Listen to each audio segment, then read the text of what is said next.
The soft click of the mouse was the loudest sound in the world. It was the sound of a guillotine blade being released, the sound of a match being struck in a room full of gasoline. My finger hovered over the left button, my own pulse thundering in my ears. The digital clock in the corner of my screen glowed with malevolent red numbers. 4:58 p.m. in 2 minutes. The CEO, Mr. Alistair Sterling, would be walking out that door for his weekend in the Hamptons. In 2 minutes, my window of opportunity would slam shut.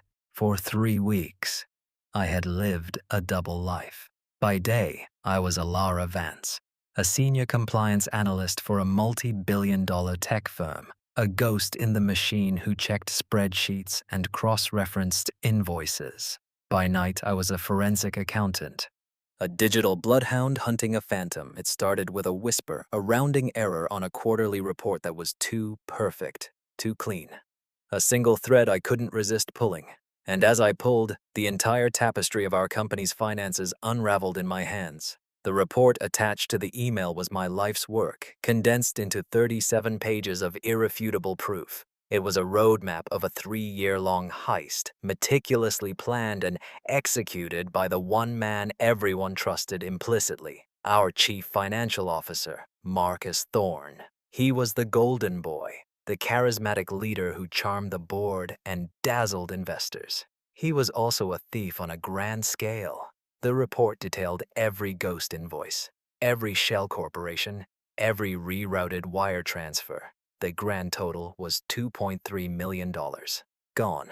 Vanished into the complex web Marcus had woven.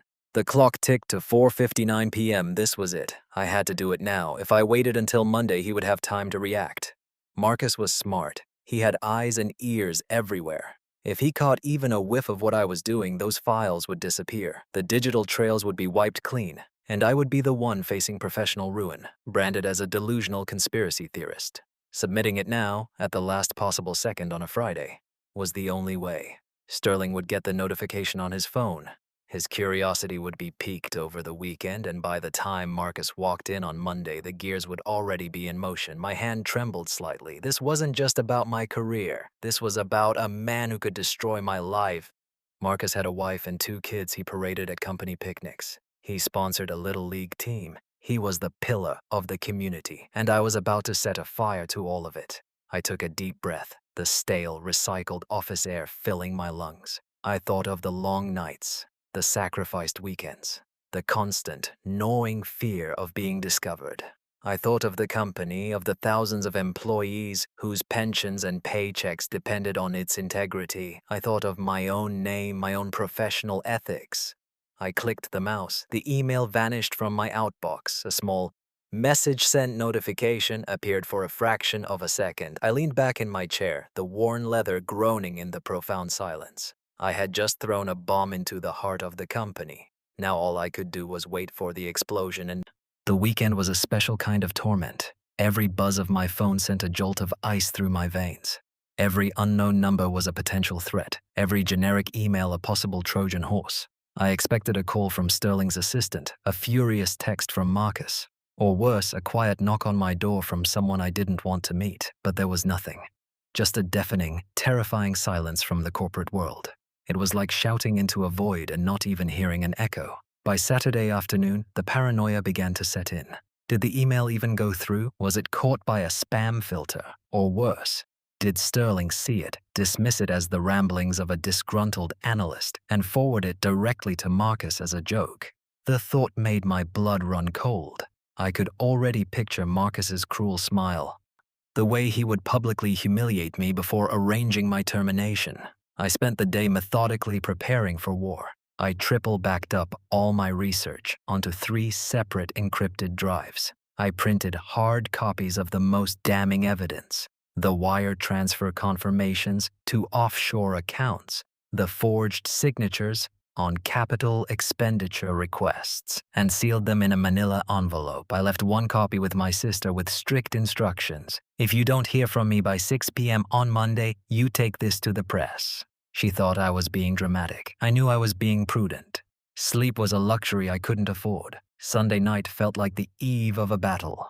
I laid out my clothes with the precision of a soldier preparing their uniform, a charcoal gray suit, sharp and non-negotiable, a crisp white silk blouse, my own personal armor. There would be no room for error, no sign of weakness.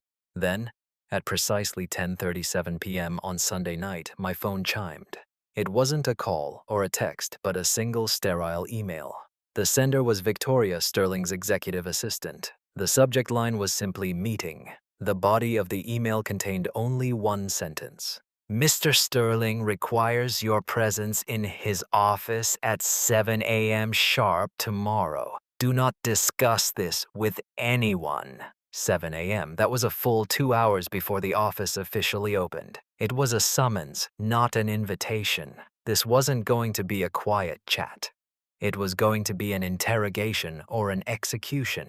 The silence was broken, replaced by the chilling certainty that my life would be irrevocably different in less than 9 hours. I stared at my reflection in the dark window of my apartment.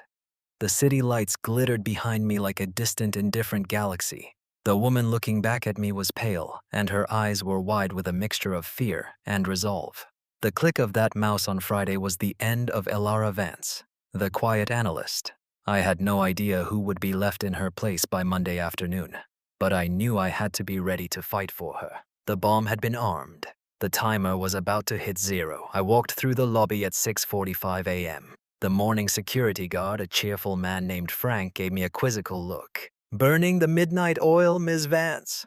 Or just starting early?" I gave him a tight, non-committal smile. "Just starting early, Frank." The elevator ride to the 40th floor, the executive floor, felt like a slow ascent from a deep-sea trench. The pressure was building in my ears, in my chest. When the doors opened, the atmosphere was wrong.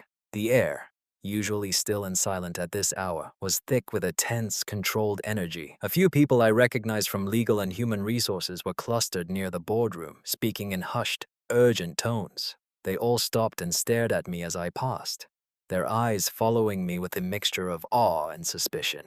They knew, somehow they already knew.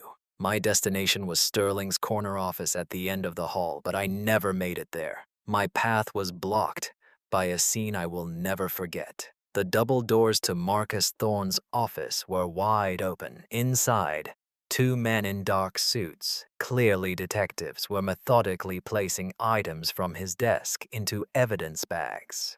And there, standing in the middle of his opulent office, was Marcus himself. His perfectly tailored suit was rumpled.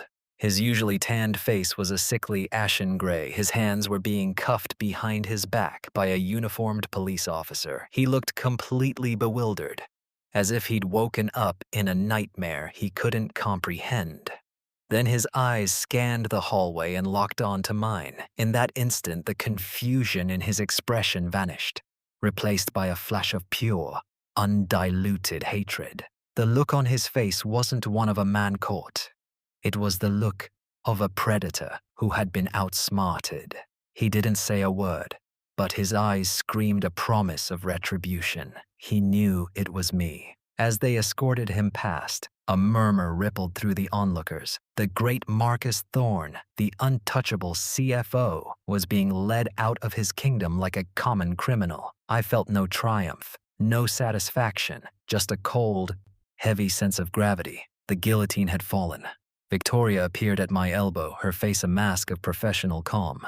"Mr. Sterling is ready for you now," she said, her voice barely a whisper, and guided me into the CEO's office. Alistair Sterling stood by his panoramic window, looking down at the city below. He was a tall, imposing man in his late 60s, with a reputation for being ruthless but fair. With him were the head of legal, a stern woman named Eleanor, and the VP of HR. They all turned to look at me as I entered. There were no pleasantries. "Vance," Sterling began, his voice a low rumble. "Your report, every claim, every number. Are you 100% certain it's all true?" I met his gaze without flinching. "I am 110% certain, sir. I have the data trails for every single transaction." He stared at me for a long, silent moment, his eyes searching for any hint of doubt or deception. Finally, he gave a slow, deliberate nod. "Good. Because as of 9 a.m. this morning, this company will officially be without a chief financial officer. The board is in an emergency session. The SEC will need to be notified. And our stock is about to fall off a cliff. We have a 5-alarm fire. And the man with the extinguisher just got arrested for arson. He paused, taking a step toward me. We have a catastrophic problem, Vance, and right now you're the only person in this entire building who knows where all the secrets are hidden. The job offer wasn't a promotion, it was a battlefield commission. Sterling didn't congratulate me. He didn't praise my bravery. He simply laid out the grim reality. The company is bleeding, he said, his voice flat and devoid of emotion. When the news breaks, we're looking at a shareholder panic, a federal investigation, and a complete collapse of trust. We need stability. We need someone who understands the damage and can start triaging immediately. The board has approved my recommendation. Effective immediately, you are the interim chief financial officer. He called it an interim position, but we both knew what it was. I was being handed a crown of thorns, a poisoned chalice. I was being asked to clean up a multi-million-dollar crime scene while the culprits, allies, were still hiding in the shadows. Saying no wasn't an option. I had started this. I had to see it through. My new office was Marcus's old one. The police had cleared out, but his presence lingered like a ghost. A faint scent of his expensive cologne hung in the air. A family photo still sat on the corner of the massive oak desk. I put it face down in a drawer. This was my space now, a war room. My first act as interim CFO was to call a mandatory all-hands meeting with the senior finance team. As I walked into the conference room, the silence was thick enough to cut with a knife. I knew these people. For years, I had been a subordinate, a colleague. Now, I was their boss, and they were staring at me as if I were a usurper to the throne. There were about 15 of them. Some looked scared, others looked resentful. A few, the ones I knew were closest to Marcus, looked openly hostile. Their leader was a man named David Chen, the director of financial planning. He had been Marcus's right-hand man for a decade. As you all know, I began, my voice steady despite the tremor in my hands, Marcus Thorne is no longer with the company. There will be an external investigation and we are to cooperate fully. Our immediate priority, however, is to contain the damage and ensure operational continuity. To do that, I am initiating a full top-to-bottom internal audit of the last 3 fiscal years, starting now. A wave of murmurs swept through the room. David Chen spoke up, his tone deceptively mild. Elara, with all due respect, an audit of that scale will paralyze our department. We're about to close the quarter. Marcus had a system. Perhaps we should stick to it for now to avoid creating more chaos. It was the first challenge to my authority. He was testing me using Marcus's name like a shield. The old system is what created this chaos, David, I replied, my voice sharp and cold. The old system is over. My system begins with the truth. You will all grant my team unrestricted access to all of your accounts, ledgers, and records. Anyone who fails to comply will be considered an obstacle to the investigation. Is that clear? I looked each one of them in the eye, one by one. No one spoke. The message was sent. But as the meeting concluded and they filed out of the room, David Chen gave me a look that was pure ice. He wasn't just being difficult, he was protecting something. I had taken out the king, but his loyal court was still in place, and I had a sinking feeling that the rot in this department went far deeper than just one man. The real fight was just beginning. The days that followed were a blur of 16-hour workdays fueled by coffee and adrenaline. The finance department was a fortress, and I was laying siege to it. Every request for a file was met with delays. Passwords were forgotten. Servers crashed at suspiciously convenient times. Marcus's loyalists, led by David Chen, were engaged in a campaign of passive-aggressive sabotage. They weren't just being uncooperative, they were actively hiding something. I knew I couldn't break them with authority alone. I needed an ally, a key to unlock the fortress from the inside. And my target was David himself. One evening, long after everyone else had gone home, I found him still at his desk, staring blankly at a spreadsheet. I walked into his office and closed the door behind me. I didn't say a word. I simply placed a single printed document on his desk.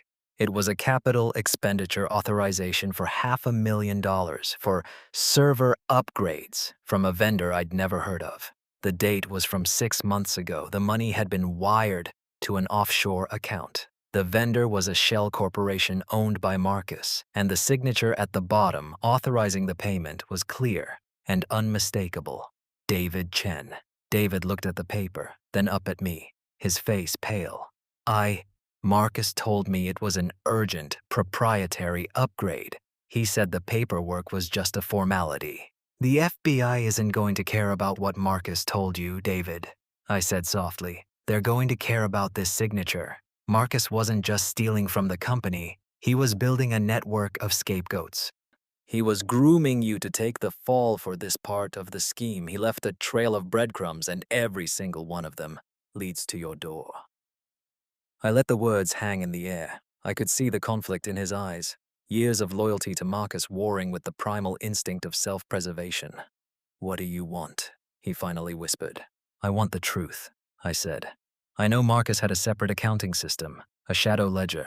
I need access. Help me, and I will make sure the investigators know you were a cooperative witness. Hinder me, and I will hand them this document and let you take your chances." He hesitated for a moment, then let out a long, shuddering breath of defeat. He swiveled in his chair, typed a complex string of commands into his terminal, and a hidden partition on the network drive appeared. "He called it the underwriting," David said, his voice hollow. "It's where he kept the real books." For the next 4 hours, we descended into a digital rabbit hole. The underwriting was a masterpiece of criminal accounting. It was a parallel financial universe that detailed not just Marcus's embezzlement, but a much larger conspiracy. There were kickbacks from vendors, inflated contracts, and a slush fund used to bribe officials. And then we found it. A series of payments coded as consulting fees, made to a holding company.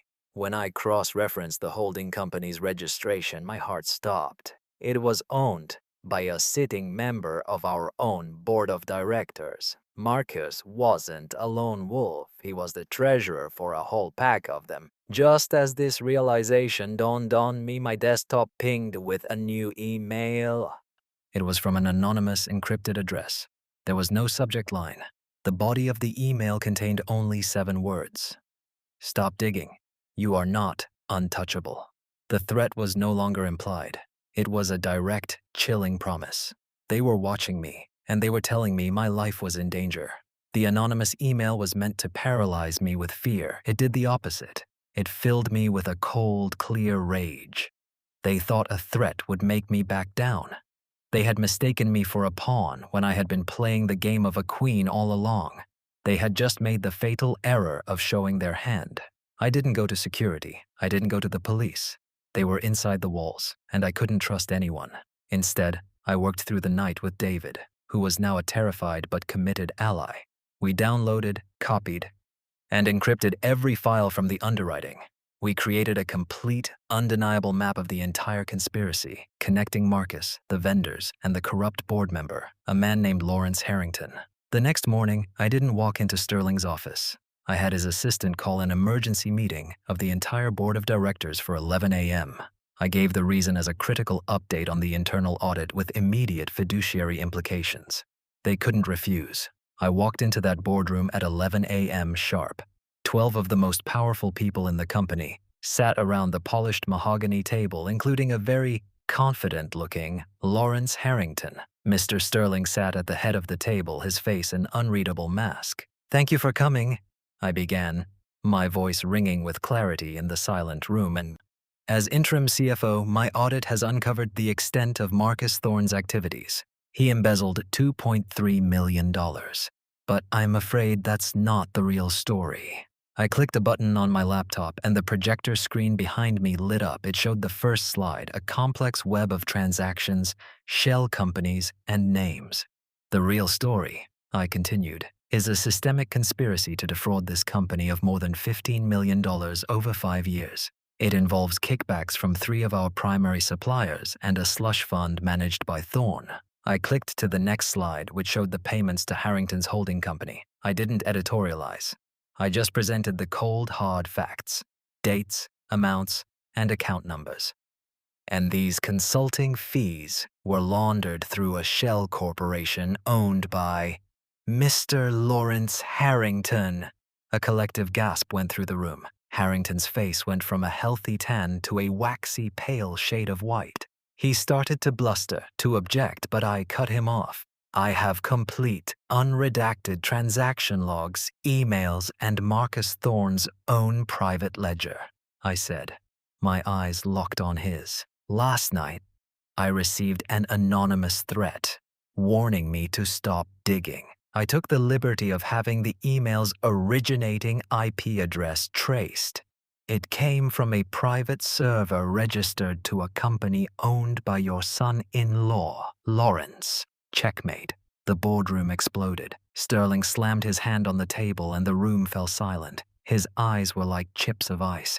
Lawrence, he said in a low, dangerous voice, resign now, or the next people you speak to will be federal agents. Harrington, utterly defeated, stood up and walked out of the room without another word. In the aftermath, the company was saved. A quiet, brutal cleansing swept through the executive ranks. The corrupt vendors were fired. The board was restructured, and my interim title was officially removed. I now sit in the CFO's office. It's my office. The view of the city is the same, but I see it differently now. I see it not as a collection of buildings, but as a complex system of power, a game board of strategy and risk. An email just popped up on my screen. It's the first quarterly report I have to sign off on as the official chief financial officer. I picked up my pen, the weight of it feeling solid and real in my hand. I didn't just survive the fire, I had been forged in it. And my work was just beginning. Thank you for watching this story to the very end. If you enjoyed this corporate drama, please hit that like button and subscribe to the channel for more content just like this. We'd love to know where our viewers are coming from, so drop a comment below and tell us what city you're watching from and how old you are. We appreciate every single one of you. See you in the next one.